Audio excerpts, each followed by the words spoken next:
Alright, so I got the big excavator on here. I didn't get a video of it going up that big hill, but I definitely broke something in my transfer case trying to pull it. I mean, I pulled it up there, but you know, where I didn't have the hubs locked in, I just geared the transmission down.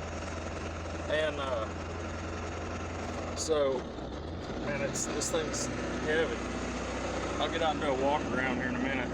So anyways, that's my famous word, so anyways. But yeah, I got it up there and I used it all week, last week, and then cleaned the homeless's garbage up. I used the biggest dumpster they had that we could get and filled it completely full of just garbage. And so what happened was I had the door to the hoe open last night. Knowing better, I put my phone in the cup holder and it bounced out at some point. And when it did that, I scooped it up and put it in that dumpster, because when I realized it was gone, a guy rode up on a dirt bike and we had him call my phone, and we could hear it ringing down in there, down in the dumpster, and it was 3/4 of the way full at that point. So we kept digging around, trying to scoop it out. There was needles and human feces and just nastiness. At some point, it just quit ringing down in there where it went dead. I think what happened was there was a cavity somewhere in that dumpster. I found the phone case laying out on the ground, so I know that, you know, it survived that. And then I scooped it up. Like I said, we heard it in there, and I just wrote it off. I wasn't about to get in there and dig around. It wasn't worth it. I didn't have insurance on it. It was that new Galaxy S21, and I owed a lot of money on it, so I ended up having to pay it off. Went ahead and paid my phone bill. All said and done, it was almost $600, 500 and something. So I got the new Motorola Edge.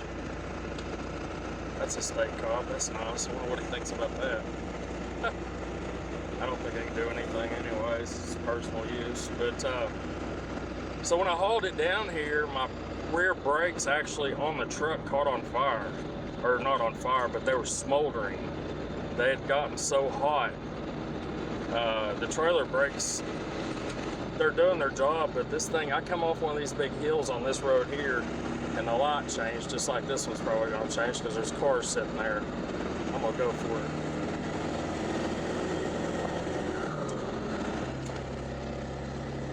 But stupid lights. Anyways, yeah, I come off either this hill or the next one after this one, and I was having to like really stomp on the brakes to get it to hold it back. The trailer brakes were tugging, but man, that excavator is 15.5, I think is what it is. You know, when I hauled that 29,000 pounds of steel, there was only one decent hill, and it wasn't nowhere near as big as these hills are here. And these aren't big, but they're big enough that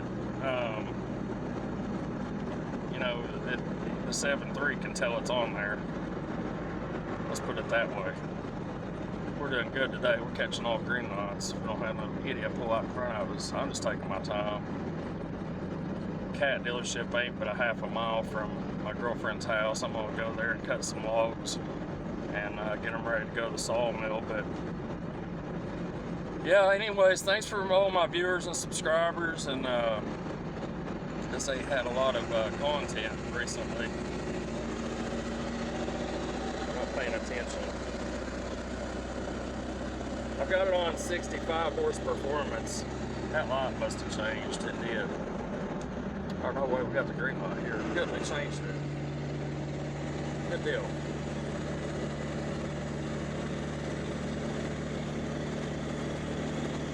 But yeah, that thing is heavy, man. I pulled it all the way to the farm, built a road. It did fine on the interstate. I was running 65 with it on there. You know, and there's some pretty good hills on 64 going to where I went. But it's just these short hills here. They put red lights. There's two, just seen them. One's at the bottom and one's right in the middle of one of these hills. But anyway, so yeah, that oil change, I can't believe I did that to this truck. Man, it does run a lot better though. It doesn't seem as sluggish. That's that good old Rotella. It was only like from what I could tell after I poured it in the 1 gallon jugs. Of course, I spilled some. I'm thinking it was about a ½ gallon load. I always put that Hot Shots oil treatment in here at Nanotechnology stuff. And then I treat the fuel treatment with that stuff too. I can always tell when I put it in there though. Now, unloading this thing is so scary because my ramps for my trailer, one of them's beefed up and can hold the weight, but the other one is bowing pretty bad. But yeah, that I didn't get that other one. I did get it on video, part of it, but it's in that phone, and I wasn't going to post it because it just wasn't a very good quality video. But somewhere as I was pulling up that hill in 4 low, 3rd gear, I had to shift to 2nd, and as I was going, I could feel a tugging in that transfer case, and there's something making a noise. It did it just now when I come up the gravel road to come out of there. But I had it in 4 low with the hubs locked in. They actually worked this time. But anyways, that's about all the video there is. I'm gonna show you what's on here. It's a Cat 305.5, and it has the 30-inch bucket and a 1,000-pound counterweight on it. It's a big hoe, man. I was pushing trees over that were 6 inches in diameter like it was nothing. Like oaks and stuff. I couldn't believe how much power that thing's got. It's a turbo also. It's got DEF, but it's still, man, it's a powerful machine. Pretty new too. It's got low hours on it. The tracks will plumb out on it for as low hours it's on it, but I climbed a pretty good hill. I had that on that other phone also. I had to pull myself up. Every time I'd pull myself up and raise a bucket, I'd slide 10 feet backwards. There was a pop line I was climbing just to see if I could get to the top of it. And instead of walking it on the blacktop all the way around, really is the main reason I did it. But I was taking my time. I got a whole string of traffic back there. And I really don't care. That'd be alright. Oh, that's nerve-wracking, man, when you're pulling something heavy like that and you know it's your rear brakes. The front ones didn't do that. It was just the rear ones, and they're new. Maybe it's just the texture of them or something. They're full metallic pads. That's probably the wrong stuff, but I don't know. They definitely was smoldering. I sprayed them with the fire extinguisher because I actually was afraid the oil underneath there, like grease or something, would catch on fire, and there I'd be on the news or something for, you know, pulling something heavy and my brakes catching on fire, the whole truck catching on fire for that matter. But I sprayed that on there, and it kind of killed it out for a little bit, but then I started pulling again. I am going to make this turn. I should have went that way actually. Shit. Let me pause it, get up. Well, I'll just pull it over here. Should be alright. There's that hoe.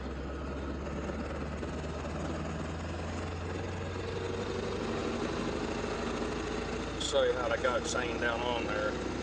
Some people say you shouldn't do it that way, but I have not lost a machine yet, nor had a chain loosen up.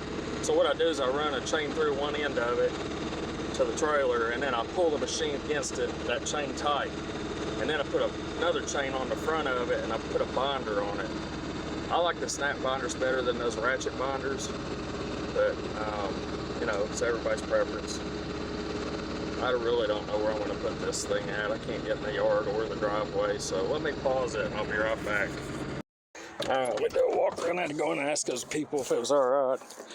So that's what we got going on. It's a pretty big machine.